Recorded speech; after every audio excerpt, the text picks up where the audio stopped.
Hello दोस्तों, स्वागत है आप सभी का। कैसे हैं आप सभी? आशा करता हूं बहुत अच्छे होंगे, अच्छे तरीके से पढ़ाई कर रहे होंगे, मस्त तरीके से रह रहे होंगे। तो आज की क्लास में हम दोस्तों डिस्कस करने वाले हैं करंट अफेयर की, नेशनल इंटरनेशनल करंट अफेयर का भाग सेकंड। पहली क्लास हम लोगों ने कर ली है भाग फर्स्ट वाला, और आप लोगों को उसको देखना है, वहाँ से भी आपके एग्जाम में जरूर क्वेश्चन पूछे जाएंगे। तो हम सेकेंड क्लास में यहाँ पर डिस्कस करने वाले हैं। इसके अलावा उत्तराखंड करंट अफेयर के लिए मैंने आप लोगों को विंसन ईयर बुक सीरीज और ग्रीन टर्न बुक सीरीज कराई है, तो आप लोगों को उनको भी देखना है, उन क्लास को भी देखना है, आपके एग्जाम के लिए बेहद इंपॉर्टेंट रहने वाले हैं। तो चलिए हम आज की क्लास को शुरू करते हैं और पहला क्वेश्चन हम लोग यहाँ पर डिस्कस करते हैं। तो पहला क्वेश्चन आप लोगों से ये पूछा जाएगा कि यूनाइटेड नेशन द्वारा बाजरा का वर्ष किसे घोषित किया गया है?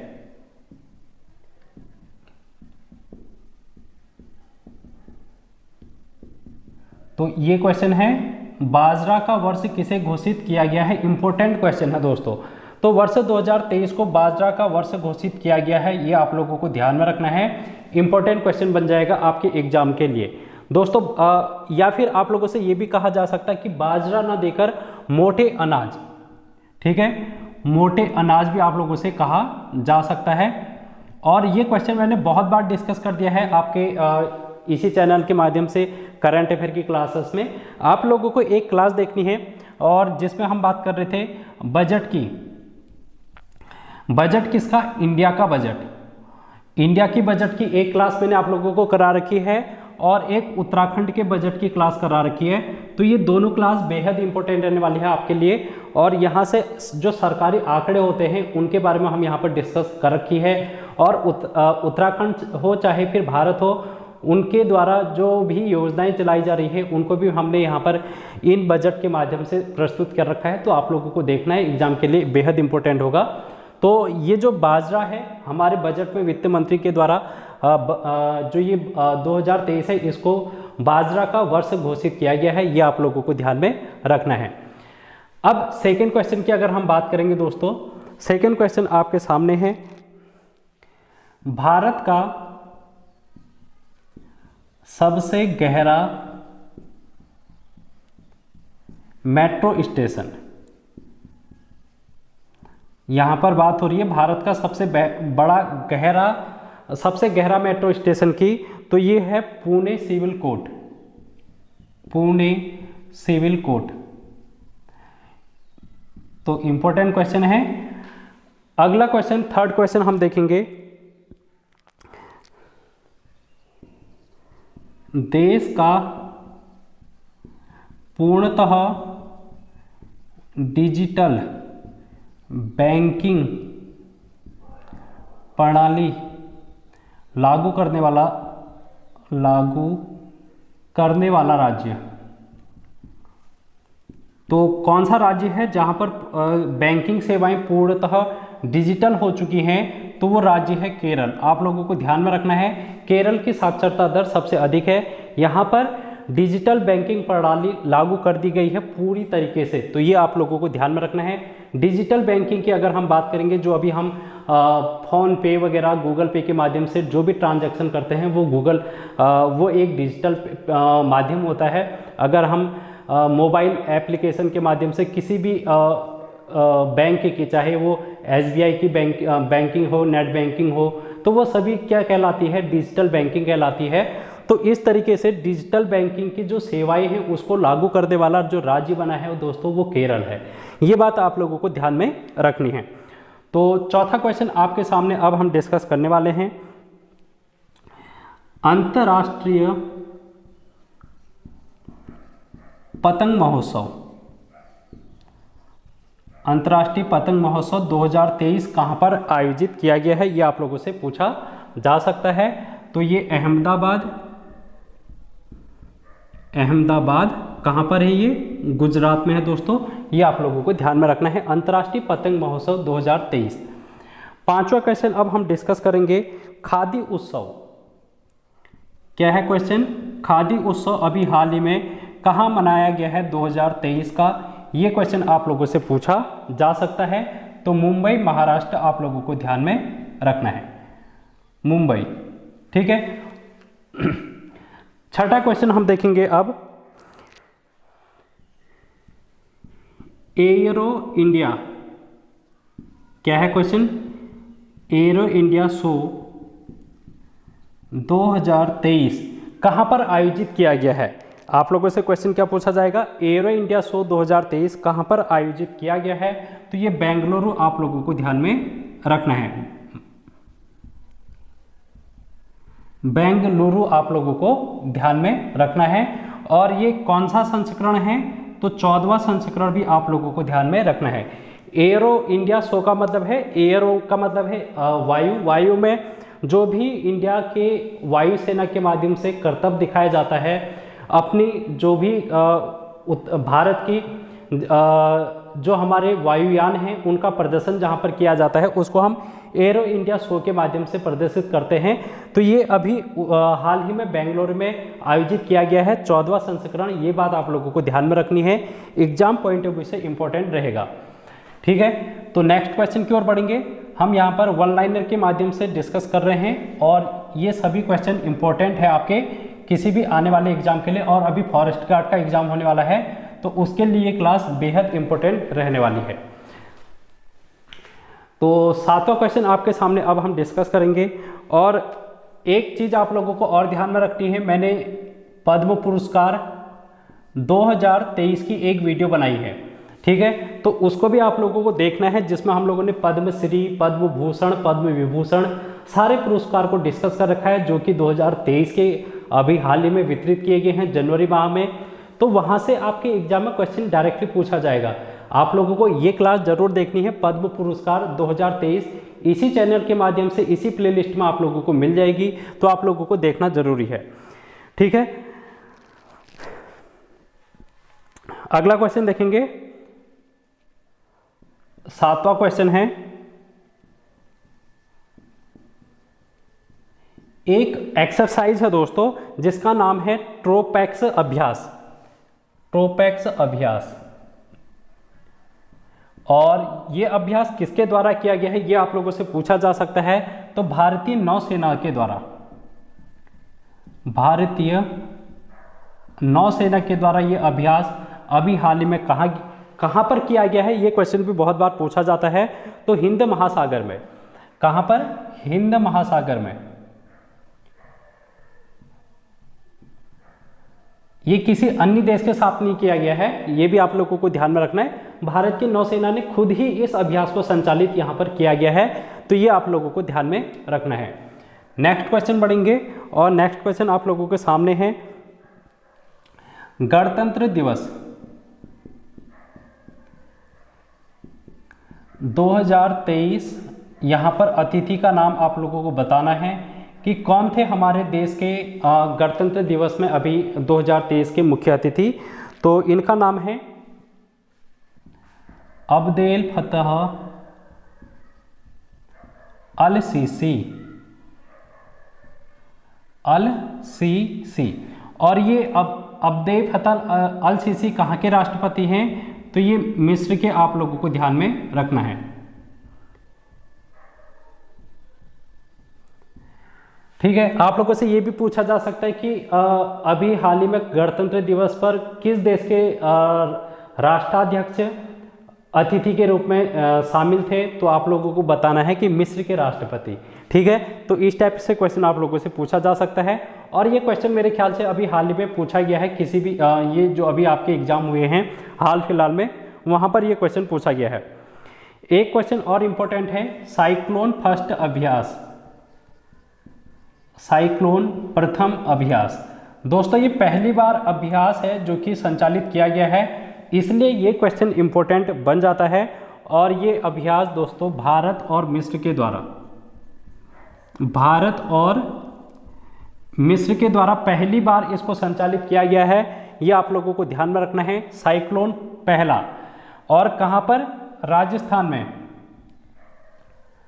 राजस्थान जिले में इसको आयोजित किया गया है, ये भी आप लोगों को ध्यान में रखना है। और इसको अन्य नाम अगर आप लोगों को ध्यान में रखना है तो अभ्यास चक्रवात 1, अभ्यास चक्रवात पहला, क्योंकि साइक्लोन को चक्रवात कहा जाता है, साइक्लोन अंग्रेजी का नाम है, इसलिए आप लोगों को अगर चक्रवात प्रथम अभ्यास की अगर बात करेंगे तब भी इसका राइट आंसर भारत और मिस्र के बीच में हो जाएगा। नेक्स्ट क्वेश्चन है, और नेक्स्ट क्वेश्चन क्या कह रहा देखो,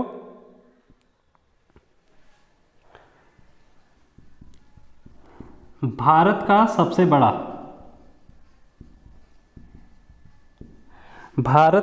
बड़ा छात्र संचालित महोत्सव। आप लोगों से क्वेश्चन पूछा जाएगा कि अभी हाल ही में भारत का सबसे बड़ा छात्र संचालित महोत्सव कहां पर आयोजित किया गया है, तो ये आईआईटी मद्रास के द्वारा संचालित किया गया है। किसके द्वारा? आईआईटी मद्रास। तो आईआईटी से जितने भी क्वेश्चन बनते हैं उनको से भी क्वेश्चन करंट अफेयर में पूछे जाते हैं। जो भी आईआईटी महत्वपूर्ण कार्य करती है उनके बारे में क्वेश्चन बन जाते हैं, तो इसलिए आप लोगों को ध्यान में रखना है। नेक्स्ट क्वेश्चन हम बढ़ेंगे दोस्तों, यहां पर ग्लोबल इन्वेस्टर समिट 2023 का आयोजन कहां पर किया गया है, ये क्वेश्चन आप लोगों से पूछा जा सकता है। तो ग्लोबल इन्वेस्टर समिट की अगर हम बात करेंगे तो ये इंदौर में आयोजित किया गया है। अभी इंदौर कहाँ पर है? मध्य प्रदेश में। और सबसे स्वच्छ शहर भी भारत का ये है, अभी आप लोगों को ये भी ध्यान में रखना है। और इसका मोदी जी के द्वारा वर्चुअली उद्घाटन किया गया था। वर्चुअल उद्घाटन किसके द्वारा? हमारे देश के प्रधानमंत्री मोदी जी के द्वारा इसका वर्चुअल उद्घाटन किया गया था, ग्लोबल इन्वेस्टर समिट 2023 का। नेक्स्ट क्वेश्चन आपके सामने रहेगा,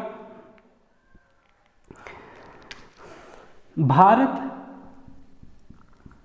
किस देश को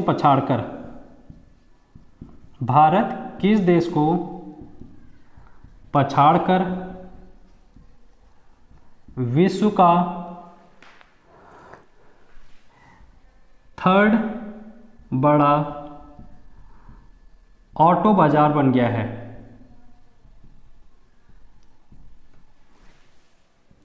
ये क्वेश्चन भी पूछा जा सकता है। क्वेश्चन क्या है कि भारत किस देश को पछाड़कर विश्व का तीसरा बड़ा ऑटो बाजार बन गया है? तो ये आप लोगों को ध्यान में रखना है, कौन सा देश है जिसको पछाड़कर ये तीसरे स्थान पर आ चुका है भारत? तो जापान को पछाड़कर। अब यहाँ पर जापान की जो रैंक है वो कितनी हो चुकी है? चौथी हो चुकी है। ठीक है, तो 12 क्वेश्चन है जो कि अभी तक हम लोगों ने डिस्कस कर लिए हैं। अब इंपॉर्टेंट क्वेश्चन है अगला वाला, एग्जाम में पूछा जा सकता है इस टाइप का क्वेश्चन, तो इंपॉर्टेंट क्वेश्चन है, आप लोग इसको जरूर देखना।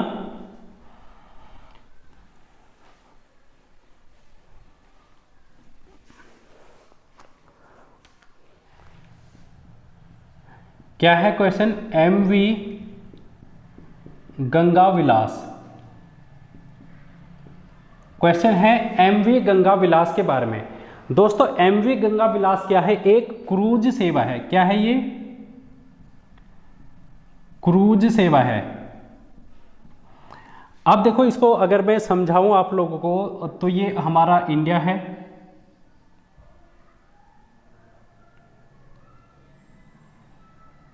ठीक है। तो यहाँ पर ये पूर्वोत्तर भारत है हमारा। अगर हम यहाँ पर बात करेंगे, ये अपना यूपी है, यूपी वाला क्षेत्र है, ठीक है। यूपी का वाराणसी आप लोग इसको मान सकते हैं। अब क्या है, यहाँ पर से गंगा नदी प्रवाहित होती है, आप लोगों को पता ही है। उत्तराखंड से इस तरीके से गंगा नदी होते हुए पश्चिम बंगाल से बांग्लादेश में इस तरीके से प्रवाहित हो जाती है, ये आप लोगों को पता है। और इसी के साथ यहाँ पर से इस तरीके से एक नदी आती है, ब्रह्मपुत्र नदी, और वो भी बांग्लादेश में इस तरीके से बंगाल की खाड़ी में चली जाती है। तो दोस्तों ये नदी में यूपी से लेकर इस तरीके से बांग्लादेश के रास्ते से होते हुए यहाँ पर अपने देश का असम है। यहाँ पर कौन सा राज्य है? असम। तो आप लोगों को ये ध्यान में रखना है, पहले यूपी, उसके बाद बिहार, और फिर यहाँ पर है छत्तीसगढ़, और छत्तीसगढ़ के बाद यहाँ पर है पश्चिम बंगाल, पश्चिम बंगाल के बाद यहाँ नीचे आ जाता है बांग्लादेश, और बांग्लादेश के बाद यहाँ पर हमारा आ जाता है फिर से असम। तो इन राज्यों के नाम आप लोगों को ध्यान में रखना है यहाँ पर, और ये इसलिए इम्पोर्टेंट है क्योंकि ये छत्तीसगढ़ नहीं, यहाँ पर झारखंड होगा, ठीक है, ये झारखंड है। अब यहाँ पर क्या है देखो, इस गंगा नदी से एक क्रूज सेवा है जो कि संचालित की जा रही है, कहाँ से कहाँ तक, वाराणसी से, ये वाराणसी से कहाँ तक, असम है, असम अंतिम पॉइंट यहाँ पर है डिब्रूगढ़, असम से डिब्रूगढ़, सॉरी वाराणसी से डिब्रूगढ़ है, जो कि ये क्रूज सेवा संचालित की जा रही है भारत सरकार के द्वारा। 3200 किलोमीटर कुल इसकी लंबाई होगी, और इसको यहाँ से दूसरे स्थान पर पहुँचने में कुल 51 दिन का समय लगेगा। तो आप लोगों से ये पूछा जा सकता है कि एमवी गंगा विलास क्या है, तो ये एक क्रूज सेवा है जो कि दुनिया की सबसे बड़ी क्रूज सेवा है। ये भी आप लोगों को ध्यान में रखना है, इसलिए इंपॉर्टेंट क्वेश्चन बन जाता है, दुनिया की सबसे बड़ी क्रूज सेवा। अच्छा, यहाँ पर आप लोगों को कुछ लोगों को समझ में नहीं आ रहा होगा कि ये क्रूज सेवा होती क्या है ना, तो अगर हम इसको समझने की कोशिश करें तो क्रूज का मतलब होता है जो जहाज है, जो पानी में जहाज है उसको हम क्रूज बोलते हैं। तो क्रूज सेवा का मतलब है जहाज के माध्यम से सेवा। तो यहाँ पर यूपी के वाराणसी से असम के डिब्रूगढ़ तक जहाज जाएगा पानी के माध्यम से, और जिस जिस जगह पर ये जाएगा और जितने भी ये राज्यों में पहुँचेगा, और उस राज्य के महत्वपूर्ण पर्यटन क्षेत्र जैसे कि नेशनल पार्क होते हैं या फिर कुछ अन्य जगह जहाँ पर पर्यटन हब है, तो वहाँ पर क्या करेगा, ये पर्यटकों को ले जाएगा। और इस तरीके से ये नदी में, दोस्तों आप लोगों को ये ध्यान में रखना है, क्योंकि जहाज आप लोगों को कहाँ देखने को मिलेंगे, समुद्र में देखने को मिलेंगे, चाहे वो यहाँ बंगाल की खाड़ी है, यहाँ अरब सागर है, हिंद महासागर है नीचे, यहाँ आप लोगों को ये जहाज देखने को मिलेंगे। लेकिन नदी में, क्योंकि ये गंगा नदी है और गंगा नदी यहाँ पर से ब्रह्मपुत्र नदी आ रही है, तो इस प्रकार कुल यहाँ पर जो अन्य नदियाँ, छोटी छोटी नदी भी इनसे मिलेगी, तो कुल 27 नदी मिलती है यहाँ पर, 27 नदी तंत्र। तो 27 नदी तंत्र में ये जो क्रूज सेवा है वो संचालित की जा रही है, आप लोगों को ध्यान में रखना है। और ये भी पूछा जा सकता है कि कितने राज्यों से ये होके गुजरेगी, तो सबसे पहले यूपी, बिहार, झारखंड, पश्चिम बंगाल, उसके बाद आप लोगों को पता है कि यहाँ पर से बांग्लादेश वाली सीमा लग जाती है, तो ये बांग्लादेश में भी जाएगी सेवा। उसके बाद बांग्लादेश से फिर से ये भारत में असम में आ जाएगी, और असम के डिब्रूगढ़ में ये अपनी सेवा को समाप्त करेगी। तो इस प्रकार कुल 51 दिन का समय इसको लगेगा, और इसमें देश विदेश के जितने भी पर्यटक आ सकते हैं वो यहाँ पर क्या करेंगे, भारत की क्रूज सेवा का क्या करेंगे, सेवा लेंगे, और महत्वपूर्ण पर्यटन क्षेत्रों को यहाँ पर भ्रमण करेंगे। तो ये आप लोगों को ध्यान में रखना है, एमवी गंगा विलास इसका नाम है। तो इम्पोर्टेंट क्वेश्चन था, इसलिए मैंने आप लोगों को ये करा दिया है एग्जाम पॉइंट ऑफ व्यू से। अब आप लोगों से ये पूछा जाएगा कि प्रवासी भारतीय दिवस कब मनाया जाता है, प्रवासी भारतीय दिवस, ठीक है। तो इस बार 8 से 10 तक ये 10 जनवरी 8 से 10 जनवरी के बीच में इसको मनाया गया है, और ये 17वां प्रवासी भारतीय दिवस है। कौन सा है दोस्तों, 17वां प्रवासी भारतीय दिवस 8 से 10 जनवरी के बीच में मनाया गया है, ये आप लोगों को ध्यान में रखना है। नेक्स्ट क्वेश्चन है, फेम इंडिया सेकेंड, एक योजना है ये जिसका नाम है फेम इंडिया 2। फेम इंडिया 2 योजना है, ये दिल्ली सरकार के द्वारा चलाई गई है। किसके लिए चलाई गई है, इसका संबंध किससे है, तो इलेक्ट्रिक बस, इलेक्ट्रिक बसों के संचालन से है, और अभी 50 और बसें हैं जो कि वहाँ पर संचालित की जा रही हैं। आप लोगों को ध्यान में रखना है, फेम इंडिया 2 का संबंध इलेक्ट्रिक बसों से संबंध है। नेक्स्ट क्वेश्चन है, सियाचिन ग्लेशियर, क्या है दोस्तों? सियाचिन ग्लेशियर अपने लद्दाख में है ये, ठीक है। कहाँ पर है सियाचिन ग्लेशियर? लद्दाख में है। और इसकी क्या विशेषता है? दुनिया का सबसे ऊंचा युद्ध ग्लेशियर है ये, ठीक है। तो यहाँ पर अभी एक महिला को क्या किया गया है? तैनात किया गया है। तो उनका नाम आप लोगों को बताना था। तो कैप्टन शिवा चौहान, ठीक है। कैप्टन क्या है इनका? शिवा चौहान है। और ये क्या है? पहली महिला। आप लोगों से क्वेश्चन क्या पूछा जाएगा इसको समझ लो कि दुनिया के सबसे ऊंचे युद्ध क्षेत्र सियाचिन ग्लेशियर पर तैनात होने वाली पहली भारतीय महिला कैप्टन कौन है? तो कैप्टन शिवा चौहान आप लोगों को ध्यान में रखना है दोस्तों। कैप्टन शिवा चौहान इंपॉर्टेंट आप लोगों के लिए रहेगा। नेक्स्ट क्वेश्चन हम देखेंगे अब।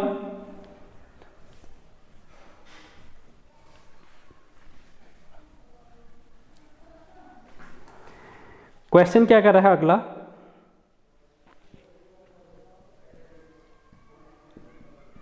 भारत की फर्स्ट अंडर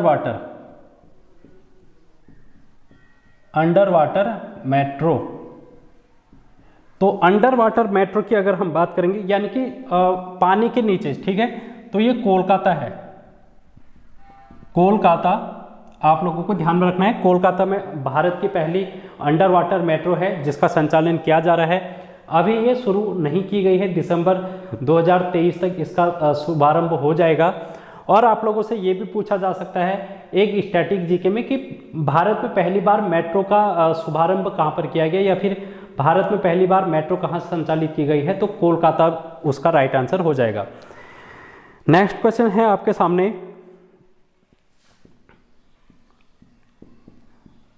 राष्ट्रीय बाल विज्ञान कांग्रेस। क्या है क्वेश्चन? राष्ट्रीय बाल विज्ञान कांग्रेस अभी कहाँ पर आयोजित की गई है?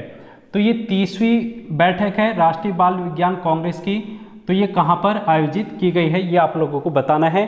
तो इसका राइट आंसर हो जाएगा दोस्तों राष्ट्रीय बाल विज्ञान कांग्रेस का, तो ये अहमदाबाद।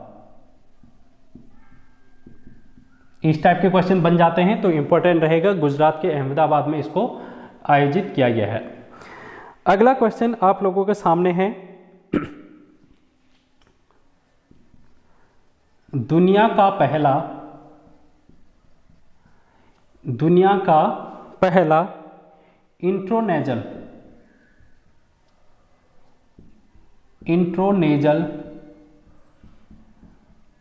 Covid vaccine.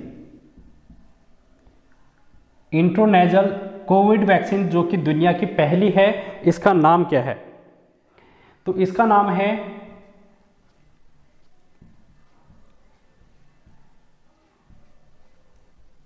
ठीक है, इसका नाम क्या है दोस्तों?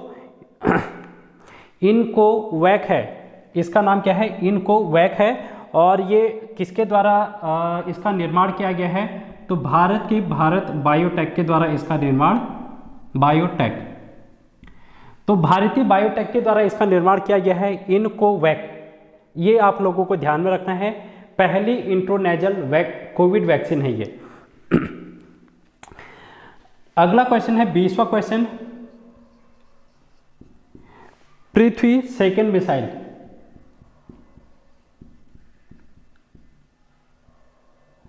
अभी हाल ही में पृथ्वी सेकंड मिसाइल का सफल प्रक्षेपण किया गया है, ये कहाँ से किया गया है ये आप लोगों को बताना है। तो इसका सफल है प्रक्षेपण वो किया गया है भारतीय डीआरडीओ के द्वारा। कहाँ पर से इसको संचालित किया गया था? तो उड़ीसा के चांदीपुर द्वीप से। उड़ीसा में है चांदीपुर द्वीप।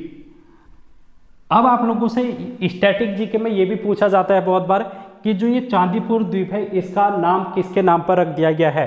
तो डॉक्टर एपीजे अब्दुल कलाम के नाम पर इनका नाम एपीजे अब्दुल कलाम। ठीक है। इनके नाम पर ये चांदीपुर द्वीप का नाम रखा गया है, ये भी आप लोगों को ध्यान में रखना है। तो इतनी बातें हैं आप लोगों को ध्यान में रखनी है जो कि एग्जाम पॉइंट ऑफ व्यू से इंपॉर्टेंट है। तो 20 क्वेश्चन आज हम लोगों ने डिस्कस कर लिए हैं और अब हम नेक्स्ट क्लास में डिस्कस करेंगे कुछ और इंपॉर्टेंट क्वेश्चन। तो तब तक बने रहना। Thank you so much.